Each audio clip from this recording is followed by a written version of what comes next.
Next हम आगे बढ़ते हैं। हमने लास्ट मल्टीप्लिकेशन रूल देखा था। मल्टीप्लिकेशन रूल एक बार और रिवाइज करवाता हूँ। देखो, मल्टीप्लिकेशन रूल आपको ये बोल रखा था कि अगर हमारे पास कुछ ऐसा दे रखा है first function into second function, तो इसका जो डिफरेंशिएशन है dy बाई डी एक्स, हम लोगों ने ऐसा किया था first function as it is second का differentiation plus second function as it is first का डिफरेंशिएशन। याद है आपको? First function as it is second का differentiation plus second function as it is first का डिफरेंशिएशन। ये हम लोगों ने कर रखा था। आज हम इसी से रिलेटेड एक स्पेशल केस देखते हैं। प्लीज इसको ध्यान से देखना। देखो, मैं इसको तो हाईलाइट कर ही रहा हूं। अब एक स्पेशल केस लेके चलते हैं, इसको हम नोट करेंगे अच्छे से। This is special case. Special case में हम लोग एक काम करते हैं, इसका कलर कोड चेंज कर देते हैं। Let's say for example yellow बना दिया, ठीक है। अभी अगर मान लो फॉर एग्जांपल हमारे सामने कुछ ऐसा होता, y is equals to constant into function, मतलब कांस्टेंट भी है साथ में आपके पास कोई फंक्शन है। फंक्शन मतलब कुछ भी हो सकता है, मतलब वेरिएबल कुछ भी हो सकता है, साइन एक्स, एक्सपोनेंशियल, लॉगरिथमिक, कुछ भी हो सकता है। तो आप मुझे ये बताओ कि इसमें डिफरेंशिएशन जो प्रोडक्ट रूल आप लगाते हो सेम लगाओ। मतलब मैंने यहाँ पे बोला कि dy बाई डी एक्स क्या आना चाहिए। सबसे पहले मैं बोलूँगा first function as it is, क्योंकि आपको ये क्लियर कट विजुअलाइज हो रहा है कि ये आपके पास फर्स्ट फंक्शन है और ये आपके पास सेकेंड फंक्शन है। तो मैं यहां पे क्या बोल रहा हूं, first function as it is second का differentiation plus second function as it is first का differentiation, differentiation of first. Clear है? एक बात बताओ, कांस्टेंट का डिफरेंशिएशन हमने क्या पढ़ रखा है? कांस्टेंट का डेरिवेटिव होता है जीरो। मतलब मैं ये बोल सकता हूं कि मेरे पास इसका आंसर किसके बराबर हो जाएगा? जीरो। मतलब मैं ये बोल सकता हूं कि मेरे पास ओवरऑल ये एक्सप्रेशन क्या बन गया? जीरो। तो you are only left with, आपके पास सिर्फ ये बच जाता है dy बाई डी एक्स। अच्छा, यहाँ पे थोड़ा सा ये हो गया। देखो, dy बाई डी एक्स आपके पास क्या बच जाता है? दिस इज कॉन्स्टेंट एंड ये बन जाएगा डिफरेंशिएशन ऑफ फंक्शन। देखो, ये तो एक छोटी सी थियरी है, ये छोटी सी थियरी है, बट इसको कैसे मेमोराइज करें थोड़ा सा हम समझते हैं। देखो, ये जो स्पेशल केस है ये कुछ सोच समझ के प्लान करके ही मैंने बनाया है, करवाया आप लोगों को। क्यों करवाया? देखो समझते हैं। यहाँ पे अगर कभी भी कांस्टेंट अटैच्ड है एक वेरिएबल के साथ, तो उसका डेरिवेटिव डायरेक्टली जीरो नहीं लिखना। जैसे एग्जाम्पल मैं दे रहा हूँ, मान लो फॉर एग्जाम्पल 7 है, 7 का डिफरेंशिएशन क्या लिखोगे? जीरो। लेकिन अगर मान लो मैं 7 के साथ एक वेरिएबल अटैच कर देता हूं, जैसे एग्जाम्पल लेता हूं मैं, आपको एग्जाम्पल से ज्यादा बेटर समझ में आएगा। मैंने एक एग्जाम्पल लिया कि y इज इक्वल्स टू 7 लिखा एंड दूसरा y is equals to 7x लिखा। तो प्लीज ध्यान से समझो, पहला जो डिफरेंशिएशन है dy बाई डी एक्स, उसका आंसर जीरो है, ठीक है। लेकिन दूसरा जो dy बाई डी एक्स है उसका आंसर जीरो में नहीं लिखूंगा। क्यों नहीं लिखूंगा? क्योंकि यहाँ पे कांस्टेंट के साथ एक वेरिएबल भी अटैच्ड है, एक कांस्टेंट के साथ वेरिएबल भी अटैच्ड है, जबकि यहाँ पे कांस्टेंट कैसा है? अकेला है।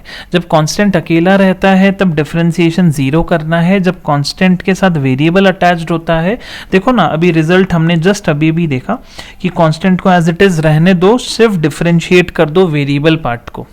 ये ओवरऑल वैसे तो प्रोडक्ट रूल है, बट हम एज अ शॉर्टकट इसको ऐसे याद रख सकते हैं, कांस्टेंट बाजू में रखो, वेरिएबल को डिफरेंशिएट करो। तो मेरे को भी यहाँ पे क्या करना चाहिए कि आप कांस्टेंट को एज इट इज लिख दो एंड वेरिएबल जो कि इस केस में x है उसका डिफरेंशिएशन क्या आ जाएगा? 1। तो मेरा फाइनल आंसर आपके पास क्या रहेगा? 7। आप ये देख रहे हो कि कांस्टेंट का डिफरेंशिएशन जीरो तभी है जब वो अकेला है, कांस्टेंट का डिफरेंशिएशन जीरो नहीं है जब वो अकेला नहीं है। क्लियर है? तो इसी बात को मैं नोट में लिखवा देता हूं, आप इसको नोट में लिख लें कि कांस्टेंट का डिफरेंशिएशन जीरो तभी करना है जब कांस्टेंट अकेला है। कांस्टेंट अकेला है, सबको बात समझ में आ गया। कांस्टेंट के साथ कोई है, कोई उसके साथ अटैच्ड है, तब उसका डेरिवेटिव जीरो नहीं होगा। समझ में आया सबको? और भी कुछ एग्जांपल्स मैं लेता हूँ। देखो मैंने आपको यहाँ पे बोला कि for example y is equals to, let's say मैंने बोल दिया कि 2/3 एंड मैंने बोला y is equals to 2/3 into sine of x। मैं बोलूँगा कि पहले केस में, ये वाला एग्जाम्पल में भी हम लोग क्या करेंगे, इसका डिफरेंशिएशन आपके पास डायरेक्टली क्या आएगा, 0, क्योंकि कांस्टेंट अकेला है। जबकि यहाँ पे जो डिफरेंशिएशन आना है उसका डिफरेंशिएशन क्या आएगा, 2/3। कांस्टेंट आप एज इट इज लिखोगे, वेरिएबल को आप डिफरेंशिएट कर दोगे। समझ में आया या नहीं आया? क्लियर है क्या सबको? तो ये दो सवाल यहाँ पे एक्स्ट्रा मैंने ले लिए, सबको समझ में आया? एक एग्जाम्पल मैं और लेता हूँ।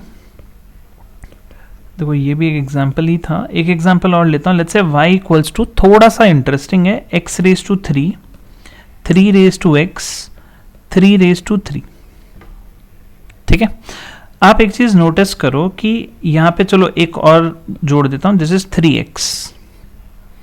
सबसे पहले जब मैं इसको डिफरेंशिएट करने की कोशिश कर रहा हूँ, मुझे ये बताओ कि x रेज टू 3 कौन सा पैटर्न है, x रेज टू n जैसा। x रेज टू n का differentiation is what, 3x²। 3 raise to x का डिफरेंशिएशन क्या आएगा, वेरिएबल रेज टू कांस्टेंट। नहीं, ये है constant raise to variable, which is a raise to x log a। तो आपके पास 3 रेज टू x का क्या हो जाएगा, 3 रेज टू x log 3। देखो मैंने लिख दिया, समझ में आया? मुझे ये बताओ कि 3 रेज टू 3 में कहीं पर भी x मेंशन्ड ही नहीं है, तो 3 रेज टू 3 तो अकेला कांस्टेंट है, इसका डिफरेंशिएशन 0। 3x, 3 कांस्टेंट है, अटैच्ड एक वेरिएबल, तो उसका डिफरेंशिएशन मैंने कर दिया। आंसर क्या आ गया, 3। सबको समझ में आया? क्लियर है ये? तो मैं बोल सकता हूँ कि मेरा जो फाइनल आंसर आया वो बहुत ही सिंपल है, which is 3x², 3 raise to x log 3 plus 3। ये मेरा इस सवाल का आंसर हो गया। आई होप आपको ये समझ में आ गया कि whenever constant is attached to a variable, differentiation directly 0 नहीं करेंगे। हाँ, कांस्टेंट अकेला है, उसका कोई साथ नहीं दे रहा, तो उसका डिफरेंशिएशन हम 0 करेंगे। क्लियर है? सबको समझ में आया है? आई होप सबको क्लियर हो रहा है एकदम अच्छे से, फंडामेंटल्स एकदम अच्छे से समझ में आ रहा है। तो ये जो मैंने ऊपर आपको लिखवाया था, इस नोट को प्लीज आप एक बार अच्छे से कॉपी डाउन कर लो, क्योंकि ये छोटी छोटी बातें ही बहुत बड़ी बात हो जाती है, इसलिए मैं बोल रहा हूँ। एंड दूसरा मैं बोल रहा हूँ, आप इस वाला जो आपका जो थियोरी है उसको प्लीज अच्छे से नोट डाउन करना। आपको मेन थॉट प्रोसेस समझ में आया, क्यों ये सेकेंड फैक्टर आपका 0 हो जाता है, इसलिए सिर्फ यही रिजल्ट आता है। इसमें लिखा है कांस्टेंट अकेला है, सिर्फ आप वेरिएबल को डिफरेंशिएट करो। क्लियर है? ठीक है, आगे बढ़े हम लोग। देखो जब मैं आगे अब फर्दर बढ़ रहा हूँ, हम लोग नेक्स्ट, हमारे पास एक लास्ट आपका अलजेब्रा बच जाता है, विच इज डिवीजन। तो यहाँ पे मैं लिखते हुए चलता हूँ, एक काम करते हैं, येलो से लिख देते हैं। आई गेस थर्ड है हमारे पास ये, तो हमारे पास डिवीजन बच गया। ठीक है, डिवीजन में मान लो मैंने आपको ऐसा लिखा, y is equals to f(x) और यहाँ पे डिवाइड में g(x). मैं पहले तो डिफरेंशिएट करके दिखा देता हूँ, बाद में हम इसको कैसे याद रखेंगे वो भी मैं आपको बहुत अच्छे से बता दूंगा। ठीक है, y is equals to f(x) g(x), ये आपके पास दे रखा है सवाल, या कोई भी छोटी सी थियोरी है, इसको हम कैसे लिखेंगे। देखो dy बाई dx का जो रिजल्ट है, मैंने इसको मान रखा है ऊपर वाला फंक्शन, इसको मैंने मान रखा है नीचे वाला फंक्शन। क्या बोल रखा है, ऊपर वाला फंक्शन, नीचे वाला फंक्शन। देखो मैं कैसे बोलता हूं, प्लीज ध्यान देना। नीचे वाला फंक्शन एज इट इज, ऊपर वाले का डिफरेंशिएशन। मैंने क्या बोला, नीचे वाला एज इट इज, ऊपर वाले का डिफरेंशिएशन, माइनस ऊपर वाला फंक्शन एज इट इज, नीचे वाले का डिफरेंशिएशन, डिवाइडेड बाई नीचे वाले टर्म का स्क्वायर करेंगे। आई रिपीट, मैं ये बोल रहा हूं कि नीचे वाला फंक्शन एज इट इज, ऊपर वाले का डिफरेंशिएशन, माइनस, इसमें माइनस लगता है, ऊपर वाला फंक्शन एज इट इज, नीचे वाले का डिफरेंशिएशन डिवाइडेड बाय नीचे वाले का स्क्वायर। बहुत सारे बच्चे नीचे वाले का स्क्वायर लगाना भूल जाते हैं, ये थोड़ा सा हम लोगों को याद रखना चाहिए। इसको मैं हाईलाइट कर देता हूं। ठीक है। एंड जो नोट करने वाली बात है, आपको कैसे याद रखना है वो तो मैं यहाँ पे लिख देता हूँ। This is dy by D x को मैंने कैसे याद करवाया है, सिंपल है, नीचे वाला फंक्शन ऊपर वाला फंक्शन है ना। मैं बोल रहा हूं मैं आपको बोल रहा हूं नीचे वाला फंक्शन एज इट इज, ठीक है, इनटू ऊपर वाले का डिफरेंशिएशन, ऊपर वाले का डिफरेंशिएशन माइनस, बाद में मैं बोल रहा हूं ऊपर वाला एज इट इज, ऊपर वाला एज इट इज, नीचे वाले का डिफरेंशिएशन, नीचे वाले का डिफरेंशिएशन, होल डिवाइडेड बाय नीचे वाले का स्क्वायर। ठीक है, मैं एक काम करता हूँ, यहाँ पे थोड़ा सा स्पेस ज़्यादा ये यूटिलाइज कर रहा है, एक काम करते हैं इसको नीचे ही लिख देते हैं, एक काम करते हैं इसको कट करते हैं यहाँ से,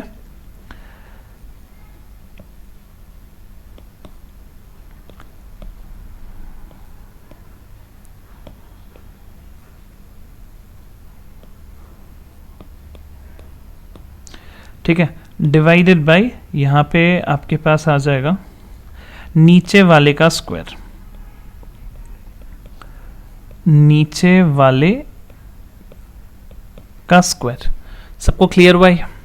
ठीक है, वापस मैं बोल देता हूं, ये क्या है, नीचे वाला फंक्शन एज इट इज, ऊपर वाले का डिफरेंशिएशन माइनस ऊपर वाला एज इट इज, नीचे वाले का डिफरेंशिएशन डिवाइडेड बाय नीचे वाले का स्क्वायर। क्लियर है सबको? मैं एक काम करता हूं, लेट्स से ऊपर वाले को मैं एक काम करता हूं येलो मार्क कर देता हूं, एंड गलती से मैं बोल दिया नीचे वाले को मैं येलो मार्क कर रहा हूं, ठीक है, एंड मैं ऊपर वाले को ग्रीन मार्क कर देता हूं।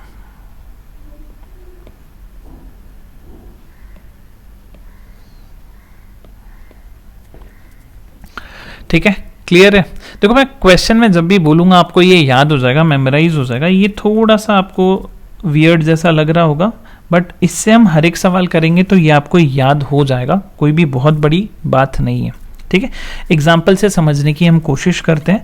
यहाँ पे एक बार बस फॉर्मूला वापस से मैं एक बार रिवाइज करवा देता हूँ, प्लीज़ एक बार थोड़ा सा ध्यान से देख लो। मैं ये बोल रहा हूँ कि आपके पास ये ऊपर वाला फंक्शन है, ये नीचे वाला फंक्शन है, तो मैं क्या बोल रहा हूँ, नीचे वाला फंक्शन एज इट इज, ऊपर वाले का डिफरेंशिएशन माइनस ऊपर वाला फंक्शन एज इट इज, नीचे वाले का डिफरेंशिएशन डिवाइडेड बाई नीचे वाले का स्क्वायर करेंगे। ये याद रखना, नीचे वाले का स्क्वायर बहुत बार हम भूल जाते हैं, ये थोड़ा सा हमें दिमाग में बिठा के चलना पड़ेगा। क्लियर है? सबको समझ में आ रहा है? देखो एक दो एग्जाम्पल करेंगे तो ज़्यादा बेटर रहेगा, समझ में भी चीज़ें आएंगी। सबसे पहला एग्जाम्पल इससे रिलेटेड जो मैं लेने जा रहा हूँ, this is y is equals to X divided by sine X. आपको एक क्लियर कट दिख रहा है, डिविजन है। देखो dy बाई डी एक्स ये तो लिख दिया, हमारा बस बेसिक ये याद रखना, ऊपर वाला नीचे वाला। देखो मैं क्या बोल रहा हूँ, नीचे वाला फंक्शन एज इट इज, ऊपर वाले का डिफरेंशिएशन माइनस ऊपर वाला फंक्शन एज इट इज, नीचे वाले का डिफरेंशिएशन डिवाइडेड बाय नीचे वाले का स्क्वायर। क्लियर है क्या सबको? ये बन जाएगा आपके पास sine x minus x cos x whole divided by sine square x. ये सिंपल सा हमारे पास एक एग्जाम्पल था जो मैंने करवाया। क्लियर है? एक और एग्जाम्पल करते हैं। मान लो मैंने आपको ऐसा बोल दिया, y is equals to, let's say हमने बोला e raise to X divided by log x.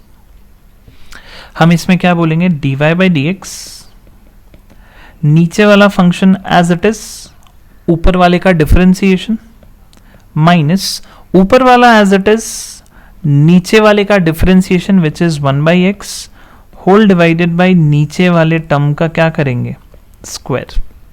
Clear है? हाँ, इसके अंदर e raise to x common आ रहा है, तो you can say this is log x minus 1 by x whole divided by, यहाँ पे आ जाएगा log x का होल स्क्वायर। ये आपका फाइनल आंसर हो जाएगा। ठीक है, देखो ये काफ़ी बेसिक वाली बातें हैं। आपको अगर ये चीज़ें समझ में आ रही है, हम आगे मिक्स क्वेश्चंस भी करेंगे, लेकिन आपको एक बेसिक आइडिया है। और क्वेश्चन करना है? चलो हम फॉर एग्जाम्पल मैंने आपको बोला, एक एग्जाम्पल और ले लेते हैं, y is equals to, let's say मैंने बोला root of x divided by, let's say मैंने बोला cos, ठीक है। तो dy बाई dx में हम क्या बोलेंगे, नीचे वाला फंक्शन एज इट इज, ऊपर वाले का differentiation. What is root x का differentiation, 1/2 root of x minus ऊपर वाला function as it is, what is नीचे वाले का differentiation, this is minus sine x। याद होना चाहिए कॉस का डिफरेंशिएशन माइनस साइन होता है, डिवाइडेड बाई नीचे वाले का स्क्वायर। क्लियर है? थोड़ा सा आप इसको अच्छे से लिख लो, सिर्फ dy बाई डी एक्स, ये आपके पास क्या आ जाएगा, this will become cos x divided by 2 root of x। देखो माइनस माइनस प्लस हो गया, this will become root x into sine x whole divided by यहाँ पे आपके पास cos square x। I hope ये सबको समझ में आया। तो ये आपका फाइनल आंसर हो गया। क्लियर है सबको, सबको समझ में आया? ठीक है, तो ये बेसिक अलजेब्रा भी हमारी खत्म होती है। अब हम लोग क्या करेंगे, जो भी आपके बेसिक फॉर्मूलेज हमने किए हैं एंड जो बेसिक अलजेब्रा में जो हमने सीखा है, मल्टीप्लाई रूल, स्पेशल केस, बाद में आपका डिवीजन रूल, प्लस माइनस वाला जो रूल है, इससे रिलेटेड हम कुछ एग्जाम्पल्स करेंगे। वो अगर हमें ग्रिप में आ गया तब हम आगे फर्दर बढ़ सकते हैं। तो कुछ सेट ऑफ क्वेश्चंस हम करेंगे प्रैक्टिस के लिए, फिर हम आगे बढ़ेंगे। अब तक सबको सब कुछ समझ में आया है अच्छे से? आगे बढ़े हम इसके आगे नेक्स्ट। तो प्लीज़ मेरी एक रिक्वेस्ट है, आप सब कुछ अच्छे से नोट डाउन करो, स्पेशली फॉर्मुलेज आप ऑन अ रेगुलर बेसिस आप रोज़ लिखो। कुछ आपके पास आई गेस 13-14 फॉर्मुलेज बस मैंने अभी तक करवाए हैं, वो 13-14 आप रेगुलर बेसिस पे लिखो। एग्जाम्पल मैं देता हूँ, मैंने आपको बोला कि let's say for example cosec x का डिफरेंशिएशन, तो आप ऐसे नहीं होना चाहिए कि आप देख रहे हो, आप बार बार पीछे पलट करके पेजेस में टर्न करके देख रहे हो, वैसा नहीं होना चाहिए। आपका एकदम इनप्रॉम्प्ट आपका आंसर आना चाहिए, एकदम तुरंत आंसर आना चाहिए। मैंने बोला कॉस का डिफरेंशिएशन, आपको माइनस साइन तुरंत बताना चाहिए। मैंने बोला कि what is differentiation of 3x, 3 answer आना चाहिए। What is differentiation of x raise to 7, 7x raise to 6 होगा। मैंने बोला 10x का डेरिवेटिव sec स्क्वायर x होगा, e रेज टू x का e raise to x, 2 raise to x का 2 raise to x log 2। ये मतलब इन जनरल आपको बहुत अच्छे से आना चाहिए। डिवीजन रूल क्या बोलता है, नीचे वाला एज इट इज ऊपर वाले का डिफरेंशिएशन माइनस ऊपर वाला एज इट इज नीचे वाले का डिफरेंशिएशन डिवाइडेड बाय नीचे वाले का square. Similarly product rule, first function as it is second का derivative, second function as it is first का डेरिवेटिव, बीच में आएगा प्लस साइन। हमने एक ऐसा डांस भी किया था, first function as it is second का derivative plus second function as it is first का डिफरेंशिएशन। कांस्टेंट वेरिएबल के साथ अटैच्ड है constant as it is variable का डिफरेंशिएशन, कांस्टेंट अकेला है डिफरेंशिएशन इज 0। याद हुआ? आगे हम नेक्स्ट करेंगे इसी से रिलेटेड क्वेश्चंस, तब तक आप बहुत अच्छे से रिवाइज करना। ठीक है।